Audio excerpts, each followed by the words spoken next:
That's my funny. We're live.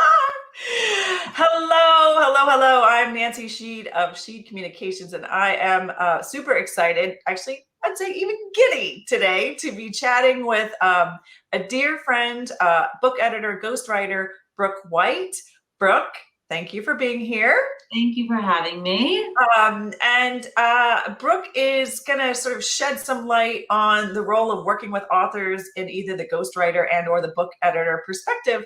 But before we launch into that, I knew Brooke before either one of us knew books. Is that fair, Brooke? Yes, absolutely. We're in the magazine world. We met back in the magazine world many moons ago. We won't date it. And we'll just say it was the 90s. In the 90s. Somebody said that sounds like the 70s now. In the 90s. And I was there because I was interested in PR. You were there because of your interest in media. I mean, I don't even remember. Like, why were we both? What put us both there? I wouldn't say that we ever saw this future in where we are now. It was when we were working together. It was my first professional job that I ever had out of college, and you were sort of my mentor and molder. You taught me how to write a press release. I did. You taught me how to manage a customer database and how to tag people, stuff envelopes. I thought you were about to say managing interesting people. Yes. As well. Okay. All right. Managing interesting personalities. Mm-hmm. Yes. Both in the office and out of the office. Okay. All right. Well, here you are. So at least, I'll take a little credit for the good stuff. Anything that didn't go well, I'm sorry. So fast forward, we've kept in touch, and suddenly a few years, however many years later, I've ended up working with authors, and you are at the other end kind of working with them before they even get to needing help from me. So talk a little bit about your evolution from when you got into book world, or how you got into book world, and what it looks like for you then and what it looks like for you now. Sure. Well, my background, aside from the magazine world, is in traditional publishing. I worked for a publisher called Rodale Media, which is well known for the magazines that they publish, specifically Men's Health magazine, Women's Health, and all the sports titles, Runner's World, Swimmer's World. And I worked the organic. Do they have that organic? Yes, Organic Gardening was an original magazine. Their original launch. That's Organic Gardening is what launched the entire company. They have changed and evolved many, many times since I worked for them, but that was my first introduction into the book world. And I worked for them on the publicity side because I had been well trained in the halls of Worth magazine. And I did a lot of mailings and readings and pitching and managing the LMP, our favorite literary marketplace, and all of our contacts there. But that was really my first experience in book publishing. And it was really a fun place to be. It was in Pennsylvania, but we had just branched out to New York offices. So I was sort of straddling the fence between Pennsylvania and New York, and just learning about how books are acquired and how they are edited and how they are pitched to the media and what makes a bestseller, what sort of tends to languish on the shelves, and basically in acquiring editors various different intentions for a book before it's purchased. So that was actually a really interesting place to learn about a wide variety of genres. Well, and the whole book process, right? I was literally able to see and learn the entire process from idea to print to publicity. And one of the books that we worked on, and I'm really dating myself now, is the South Beach Diet, which was but recognizable. So like runaway #1 New York Times bestseller for years. And so it was just really fun to be involved in a book of that stature and caliber and fame and success. Right. Because of course their main thrust is health and wellness. So that title was like right in line with their mission. So that was a really good experience. And I also worked for a literary agent at one point in New York for a few years, which I really enjoyed that as well, because I got to see how authors pitch their work to find an agent, to find a publisher. So even kind of going even earlier into the Right. process. You have seen the whole spectrum. Yeah, so that was really fun. And then more recently, I was working for a hybrid publisher down here in Charleston, South Carolina, where I live, and working on the editorial side, kind of managing a team of freelancers and learning more about the ghostwriting process. And for the last 7 years or so, I've been independently working as both a ghostwriter and a book editor. And you can do those you can do those two things simultaneously? Well, I have a handful of people who have chosen the ghostwriting path, which is a good path for people to choose if, say, they're very, very busy or they have a really great idea, but they don't feel comfortable writing it themselves, or they don't have the time to write it themselves. In that case, they will hire me or somebody like me to capture their voice, which I think is really one of the most important things, and one of the things that I really love the most about what I do is getting into other people's heads and really figuring out how they articulate their thoughts and their messages, and being able to deliver that in a way that sounds as if you're sitting down and speaking to that person. So their professionalism and their insight and their knowledge comes through very clearly through the ghostwriting process, which is really fun. And it's also been interesting because I've been surfing the genres with the ghostwriting as well. I mean, some of the books that I've worked on have been finance related, some of them have been management related, leadership, right. And more recently, which has been fantastic, I've been getting into memoir ghostwriting, which is a strange thing to do, but it's actually it's a very enjoyable process. So, Brooke, when they come to you, do they know they need a ghostwriter, or do they come to you and say, "I know you do books, Brooke. Here's where I am," and you help them figure it out? Like, or is it not that clear? Typically, if somebody comes to me for ghostwriting, they're in tune with the fact that they need a ghostwriter. Okay. They are able to say, listen, I have, my friends or my colleagues or, my clients have been telling me for years, I've got to write a book. I've got to write a book. I've got to, share my ideas and get it out there. But I just don't have the time, or I hate writing, or there's no way this is ever going to happen. What are my other options? And so then we'll just figure out a way for me to hopefully painlessly pull their stories and their content out of them in a way that is enjoyable for them. And what do they have to do they have to have either done something, figured something out, written something, or can they just come to you in conversation and you guys could work together from there as, in a ghostwriting relationship? What is it? What do they need to have done to sort of get off well? The main thing they have to have done or be prepared to do is to be real, to be raw and vulnerable and share. Because even if you are a dentist in Akron, Ohio, and nothing against dentists in Akron, Ohio, everyone has a story to share. Everyone has a reason for what led them to what they're doing now, a why that they're able to tap into. So if they simply have the idea that they want to write a book through a hour-long or 2-hour-long conversation, brainstorming session, the client or the author and I can sit down and figure out a way to say what it is they're trying to say. So that can be something that's really daunting for people in the book writing process, is how to go about, first of all, writing it, getting the words on the page, but also how to structure it. And that's one of the things that I really enjoy, is figuring out presentation and the best way for somebody to share their story in a way that's going to be enjoyable and digestible and engaging for the reader. And they're sometimes so stuck in the, I like to say, either the trees or, you know, in the weeds, they can't see it, and they can't, and they're in their story.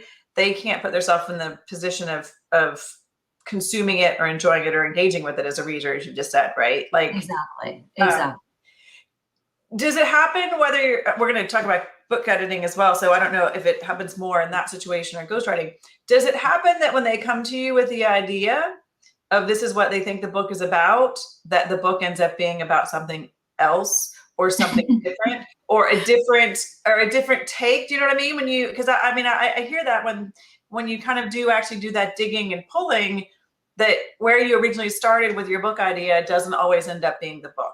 Does that happen with you, or not necessarily? Almost every time. I love it. Hey, that makes me, I was like, if she says Yes. no, I'm going to feel stupid. Well, I mean, unless you have a very formulaic, like 10 steps to retirement Right. book that you want to write.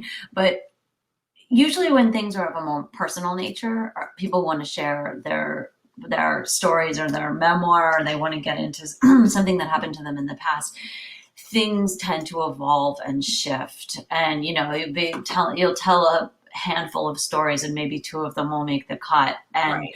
themes will emerge, and the overall overriding messages will emerge really clearly just in a few conversations. So that's the fun of the process, actually, is seeing where we're going to go, is finding that, you know, they call it the red thread, like finding that Right. thread and taking it to the end.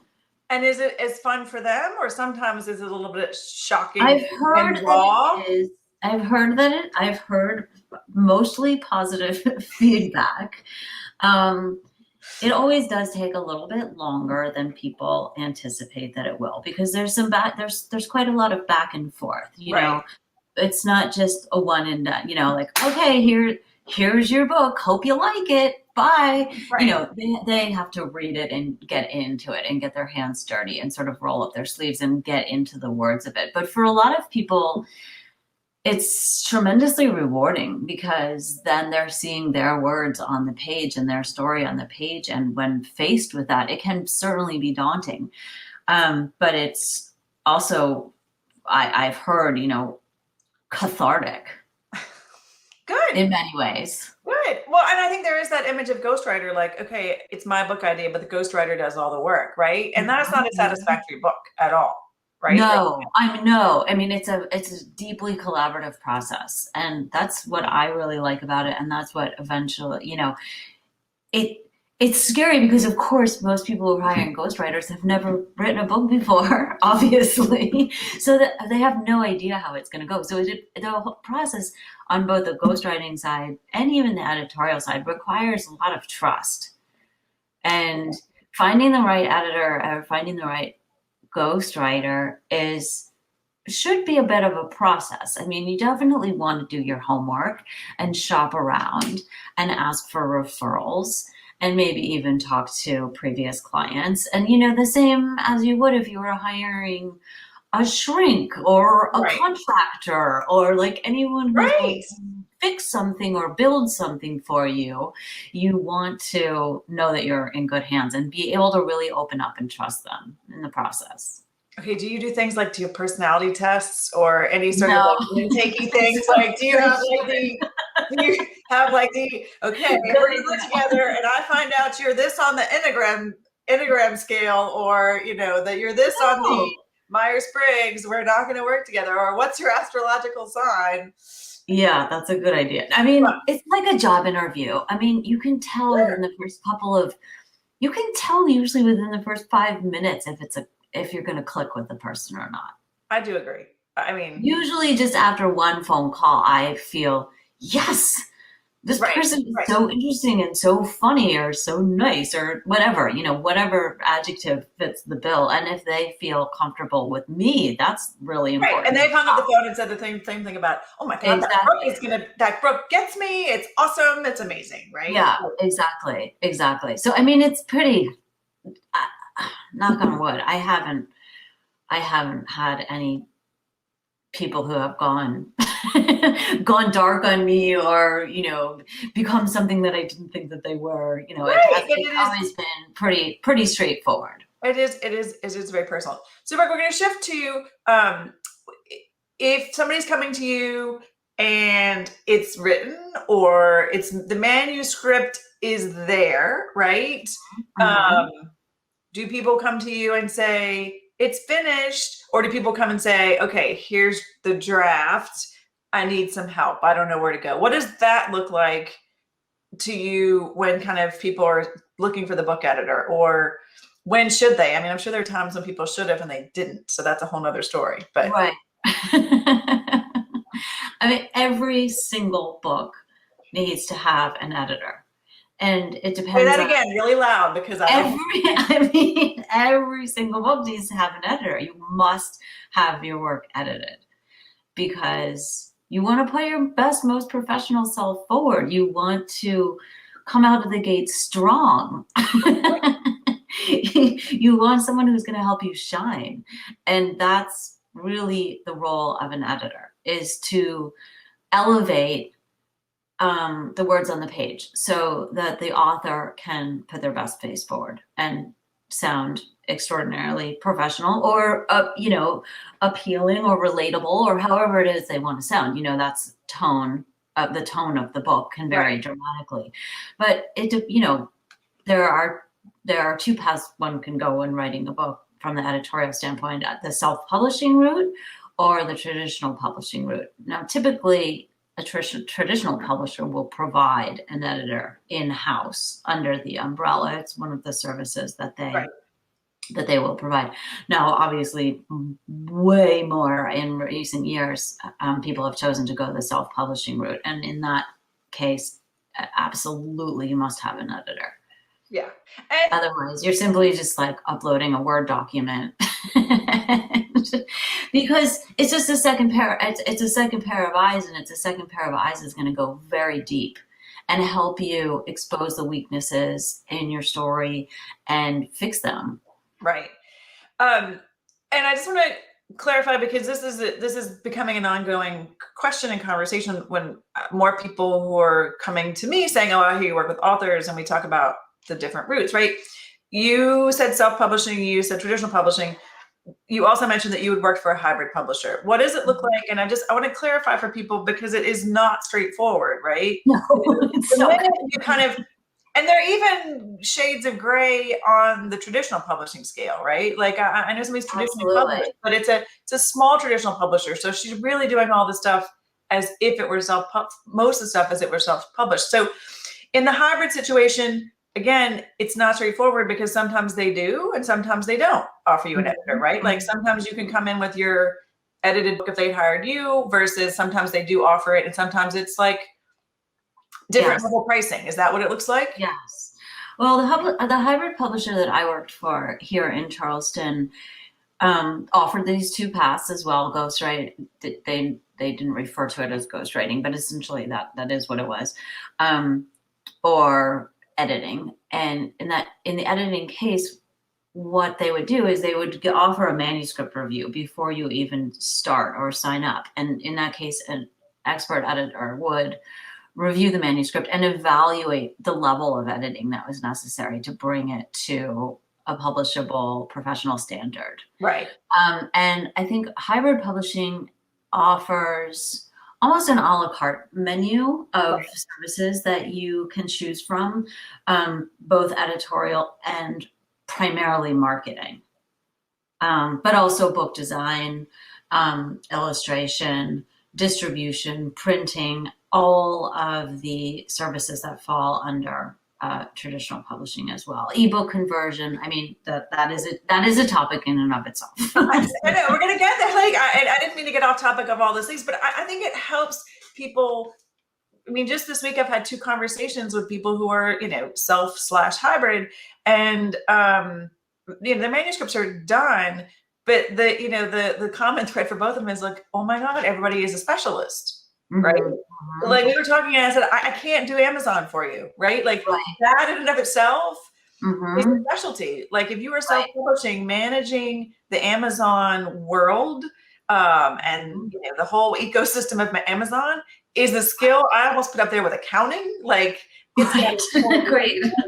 it has all of its own tricks and secrets, or I put up there with Facebook. Like there are so many things you don't know that if you don't know you know them, you're dismissing them, right? Exactly. Like, and I said I can do enough to go help you with your author page and do a little keyword research, but that is the tip of the iceberg of what you could do with Amazon. Very true. Slightly off topic. So Amazon, it's a behemoth. Exactly, and I don't want to misrepresent it. So if you're just joining us, I'm Nancy Sheed of Sheed Communications with Brooke White. Brooke is a ghostwriter and a book editor with years and years and years of experience and great fun clients, and she's just a great person to work with. Brooke, one of the things that you and I have always talked about as we've stayed in touch is, working with authors, and they're really fun, great people. But writing books is a very personal experience. So whether you're, whether they're coming to you as ghostwriter or editor, but when they're choosing a partner to help them get through this meaty part of their book, right? Like you're the partner for this writing partner in whatever capacity it is, right? What are the things that are what makes the best working relationship?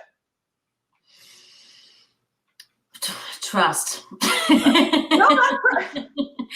Also, I very much appreciate people who respect deadlines and who are able to remain focused on the book as a priority project in their lives.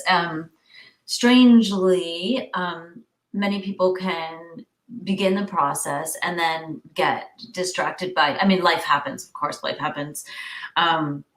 But it's really important to maintain momentum during either the editing or the ghostwriting process. And there are certain areas within the process that snags can occur and do typically occur. The first draft is one of them, because it can be very daunting when somebody receives 150 pages of a Word document that they need to read about their life. And like, how do I do this? Where do I even, it's like the elephant in the living room. Right. But it's really just slow and steady wins the race. Also, sometimes people really want to rush and hurry up and have their book available by Christmas of next year or a conference in the spring. And I think it's fantastic to have goals to reach for, but I always suggest that people quality over quantity. Like you cannot rush the process, because as we were talking about earlier, things shift and things change, and how things are presented or how they are said. Maybe you need a little bit more research, or maybe you need to get permission from, a few different corporations or entities, and you have to allow yourself the time to pursue new ideas as they emerge. And also you have to allow yourself time to sit with it and process it and not be racing the clock.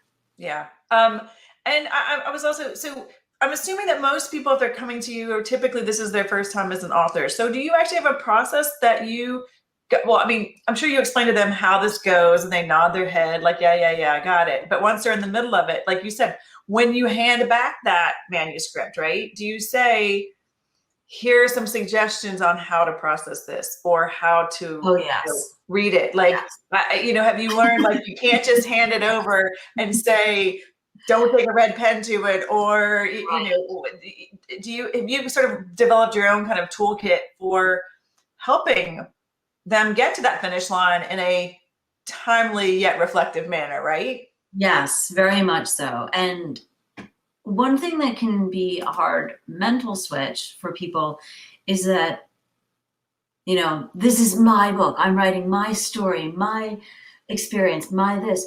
But the fact of the matter is the book is for the readers. So you really need the readers. Theoretically are going to be the ones buying the book and talking about the book and generating buzz. So you really, and as a marketing PR professional, you can certainly appreciate this. You have got to always keep your audience in mind, first and foremost. Who is this book for? Yes, it's your story, but whose lives are whose life are you going to touch, and how so, and how is your story unique? So you do need to put on your marketing cap a little bit in terms of thinking about differentiators in the market. But certainly when I send a whole manuscript to somebody for the first time, I suggest that they don't have a red pen, that they Right. don't even, that they try very, very hard to take themselves out of the game. Read it like you would read any other book that you pick Right. up off the shelf. Think about where is the story lagging? Where is your interest fading? Because if it's your story and your interest is fading in a certain area, then I can promise you the readers will as well. Right. So it's sort of, you have to wear a few different caps during the process. That's so helpful. And I love that you know, and I'm sure there are a few people who just say, I want to write my book to tell my story and that's it. Those aren't the people that are coming to you, me, or you. We have to say that's fine, but then you don't need to be worried about marketing, right? Like, but I, Right. Well, certainly, yeah. I mean, there are legacy people who are writing it for, their immediate family, or they right, want to record a legacy, and I love those types of projects as well.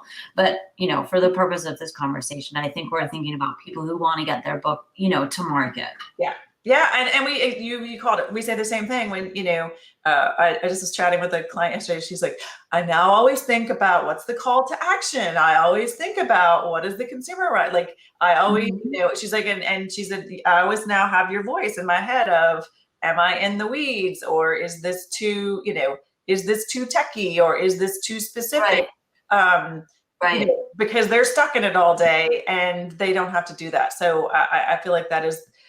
Even if it's not marketing, it's the like, why does it matter to somebody else, right? Right. What Right. Because that's the first thing any reader's thinking is, what's in it for me? What 100%. am I going to get out of this? Right. So I heard trust, respect for deadlines, trust the process, stay flexibility, stay engaged, and be aware and think about the ultimate reader, right? Like that seems to be the sort of common themes in when you're working together and work is going back and forth. If those are all adhered to, it makes for smoother sailing. Yes. And I mean, this is a strange analogy because I don't have any children, but in a lot of ways, writing a book and releasing it into the world is like having a baby in many ways, because it's a big effort. It's a lot of time to think about what your hopes and dreams are for this thing that you're creating. Right. And then you set it loose into the world, and it can be a very scary, vulnerable feeling of, gosh, I hope everyone's going to like this. I hope everyone's going to treat it nicely. There are a lot of emotions associated with it. So I would say be prepared for that as well, because it's a big deal. It is a big deal. And then sometimes it takes a life of its own that you don't always have, control. Absolutely. It's good, but it serves as its path there. Right. But we've kind of talked a little bit about and the ghostwriter, editor. You and I have clients because you referred them on because of this lovely network of people who help. And we talked about specialists.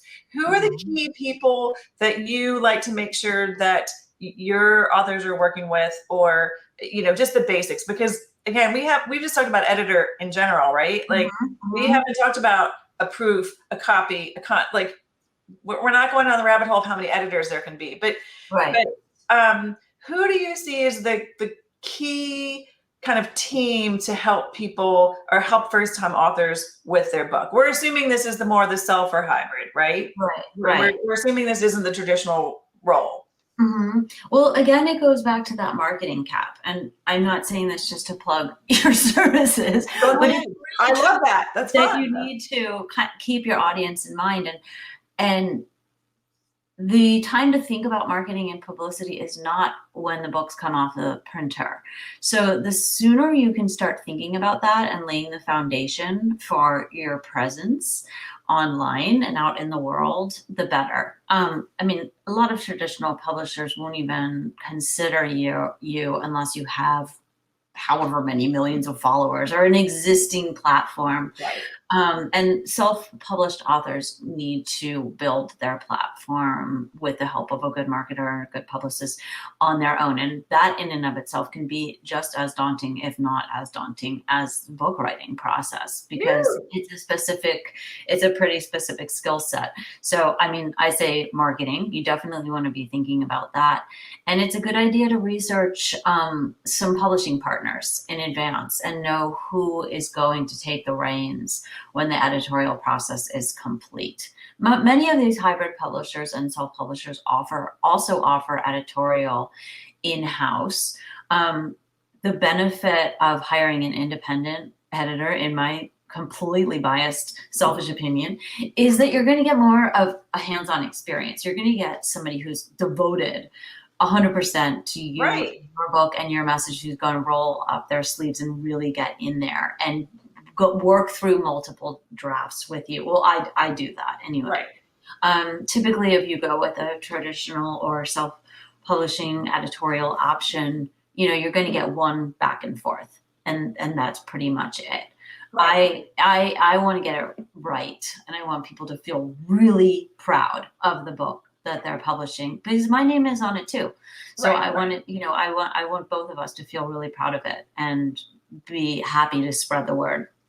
So I think a publishing partner is a really important part of that team. Obviously, you need to have a good designer, because people do judge the book by their cover. And that is an important pre-promotional tool as well. It's not just it's not just the cover of your book. I mean, it's what you're going to splash everywhere, and people will judge your book by the cover. So I think that that's really important as well. I love that. Oh, I just started echoing with you. Can you hear me echoing? No. Okay. It's a good thing we're together. Well, then I'll quickly say, Brooke, I'm going to put information about how people connect with you, but tell us, where can people find you and learn more about you? Well, my email is the number 1 and my last name, White, White, Brooke, with an E at the end. So it's one White Brooke, Brooke, at Gmail. And my website, which is a great place to just kind of get a look at some of the types of books that I've worked on, and my full portfolio is there, is brookewhite.info. Perfect. And I'm on LinkedIn and Instagram, but not Clubhouse. Facebook. But not Facebook. In Clubhouse, when I can get you on Clubhouse. And Clubhouse. And Brooke, any of your books out right now or coming out you want a sneak preview or give a shout out to? There's a great book coming out in the spring called Thrive, Inside the Future of Work, by a wonderful man from Dublin, Ireland, Kevin Empey, and he has been an absolute joy to work with. So that's the book that is coming out the soonest of projects I've worked on recently. So it's a really good book for this time we're in. What does work look like? Exactly. Very exciting. Well, Brooke, I would chat with you and will continue to do so for hours and hours and hours. And thank you for making ghostwriting and book editing seem fun, manageable, approachable, and doable. I really appreciate your time and always love chatting with you. Thank you so much, Nancy. Thank you.